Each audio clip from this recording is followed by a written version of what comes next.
Pension लेने वाले लाभार्थियों के लिए आज फिर बड़ी खुशखबरी लेकर हाजिर हो चुके हैं। जो पेंशन लाभार्थी पेंशन को लेकर इंतजार कर रहे थे, अब इंतजार समाप्त हो चुका है, क्योंकि हाल ही में सरकार की तरफ से 15 बड़े जिलों में पेंशन की राशि का भुगतान कर दिया है। जी हां, आपने सही सुना है। अगर आप भी एक पेंशन लाभार्थी हैं, चाहे आपकी बुजुर्ग पेंशन हो, दिव्यांग पेंशन हो या फिर आपकी विधवा पेंशन हो, तो बने रहिएगा हमारे साथ। अंत तक आपको जानकारी दी जाएगी। अगर इन जिलों में से आपका कोई जिला नहीं है, तो आप कमेंट बॉक्स में जाकर अपने जिले का नाम लिख सकते हैं। उसके बारे में भी आपको जल्द ही जानकारी दे दी जाएगी। आपका स्वागत है। तो वो कौन कौन से जिले हैं, चलिए जानते हैं। और जनवरी, फरवरी, मार्च महीने की पेंशन का अब से इंतजार समाप्त सरकार ने कर दिया है। तो चलिए वीडियो को शुरू करते हैं और आपको तमाम जानकारी देते हैं। अगर आपने अभी तक वीडियो को लाइक नहीं किया है, वीडियो को लाइक कर दे, शेयर कर दे। चैनल पर आप पहली बार आए हैं तो YouTube चैनल को जरूर सब्सक्राइब कर लीजिएगा। चलिए वीडियो को शुरू करते हैं और आपको तमाम जानकारी देते हैं। देखिए, आपको बता दें कि सरकार की तरफ से कुछ ऐसे लाभार्थी हैं जिनकी पेंशन को रोक लिया गया है। जी हां, काफी लाभार्थियों की पेंशन रोकी गई है। अब यह पेंशन क्यों रोकी गई है और दोबारा से इस पेंशन को कैसे शुरू किया जा सकता है, उसके बारे में भी चलिए जानते हैं। देखिए, पेंशन का इंतजार काफी लंबे समय से किया जा रहा था। सभी पेंशन लाभार्थी, चाहे वो बुजुर्ग पेंशन धारक हो, चाहे वो दिव्यांग पेंशन धारक हो या फिर वो विधवा पेंशन धारक हो, सभी अपनी पेंशन को लेकर इंतजार कर रहे थे। लेकिन सरकार की तरफ से बड़ी खुशखबरी जारी कर दी है। हाल ही में 15 बड़े जिलों में पेंशन की राशि का भुगतान किया गया है। हालांकि मार्च महीने में भी कुछ लाभार्थियों को पेंशन की राशि ट्रांसफर की गई थी, लेकिन इस बार सरकार ने सभी जिले वाइज पेंशन का भुगतान करना शुरू कर दिया है। जनवरी अब से वो समाप्त हो चुका है। आपको पेंशन मिली है या नहीं, उत्तर प्रदेश आप कमेंट बॉक्स में जाकर जरूर बताइएगा। देखिए, आपको बता दें कि पेंशन लाभार्थियों को सरकार की तरफ से जो पेंशन दी जा रही है वो 3,000 रुपए पेंशन दी जा रही है।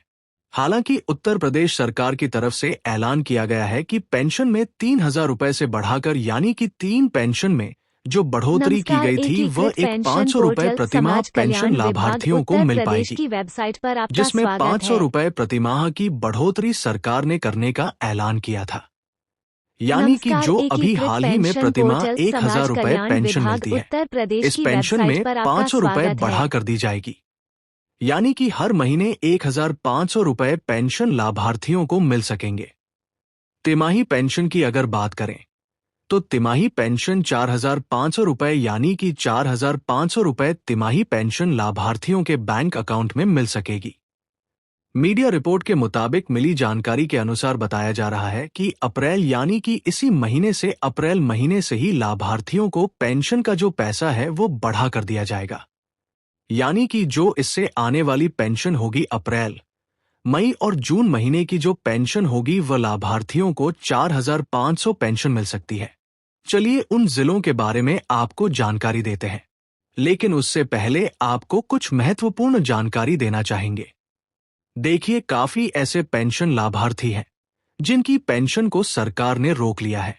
आपको बता दें कि पेंशन बुजुर्ग, दिव्यांगों और विधवा महिलाओं को अलग अलग विभागों द्वारा पेंशन जारी की गई है, लेकिन काफी ऐसे लाभार्थी हैं जिन्होंने पेंशन से जुड़े हुए कार्य नहीं किए हैं। उसके बारे में भी आगे बताएंगे कि कौन कौन से कार्य हैं।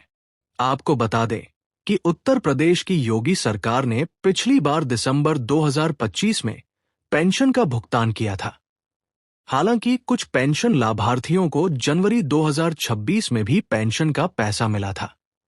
तो इसी तरह से इस बार भी लाभार्थियों को मार्च महीने में पेंशन काफी लाभार्थियों को दी गई थी। यानी कि जनवरी, फरवरी और मार्च महीने की पेंशन काफी लाभार्थियों को मार्च महीने में ही मिल गई थी। लेकिन जिन लाभार्थियों को अब तक पेंशन नहीं मिली थी, उन्हें अब अप्रैल महीने से पेंशन मिलना शुरू हो चुकी है। आपके बैंक खाते में पेंशन आई है या फिर नहीं, आप कमेंट बॉक्स में जाकर जरूर बताइएगा। और आप किस पेंशन योजना के अंतर्गत लाभ ले रहे हैं? विभाग क्या उत्तर आप प्रदेश की दिव्यांग वेबसाइट पेंशन पर योजना आपका के स्वागत अंतर्गत है। लाभ ले रहे हैं या फिर विधवा पेंशन की पेंशन ले रहे हैं? या आप पोर्टल कौन सी समाज पेंशन कल्याण ले रहे हैं? विभाग उत्तर आप प्रदेश जरूर की बताइएगा, वेबसाइट पर क्योंकि आपका तीनों ही स्वागत है। पेंशन अलग अलग विभागों द्वारा जारी की जाती है, तो पेंशन मिलने में थोड़ा टाइम लग सकता है, लेकिन अप्रैल महीने में आपको पेंशन ट्रांसफर कर दी जाएगी। अब देखिए, आपको बता दें कि जिन लोगों ने पेंशन से जुड़े हुए कार्य नहीं किए हैं, जैसे कि काफी भारत सरकार ने कहा है कि केवाईसी जरूर करा लें। जिन लोगों ने केवाईसी नहीं कराई है उनकी पेंशन को रोक गया है। जिन लाभार्थियों ने सत्यापन नहीं करा है, ऐसे लाभार्थियों की पेंशन भी सरकार ने रोक दी है। या फिर जिन लोगों ने अपने बैंक खाते से डीबीटी को एक्टिव नहीं कराया है, यानी कि एनपीसीआई सक्रिय नहीं कराई है, तो ऐसे लाभार्थियों की पेंशन भी रोकी गई है। हालांकि बताया गया है कि इस पेंशन को दोबारा से शुरू किया जा सकता है। जो भी लाभार्थी पात्र है, वह जो भी कार्य है, इन कार्यों को पूरा कर सकते हैं और दोबारा से अपनी पेंशन को शुरू कर